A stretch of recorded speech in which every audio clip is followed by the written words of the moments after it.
The first democratic government in history emerged in the city-state of Athens in the 6th century BC. The word democracy itself is a combination of the Greek words demos, meaning people, and kratos, meaning rule or power.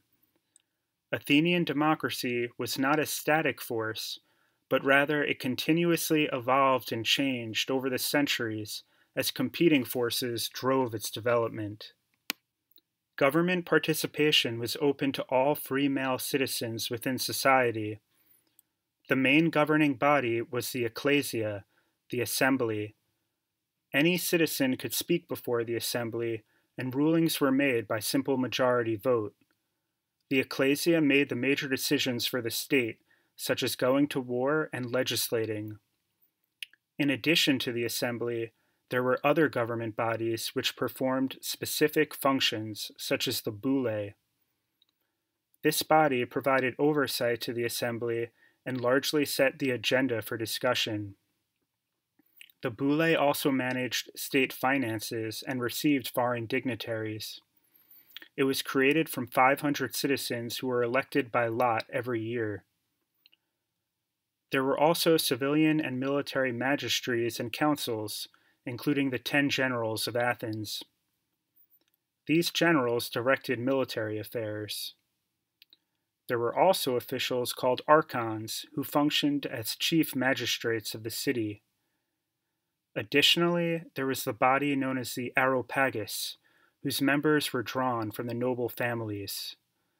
In the early days of Athenian democracy, it was the archons along with the Areopagus who essentially dominated city politics. In time, their power would wane as that of the assembly would grow. In addition, there were also the law courts of Athens, consisting of the magistrates and juries chosen by lot. Justice was swift in these courts, as trials occurred over the course of a single day. There were no lawyers to prosecute or defend matters, and no judge to preside over the court proceedings. Rather, the parties litigating an action would present a single speech to the jury, with a water clock being used to time them, after which the jury would decide based on a vote. No appeal was possible.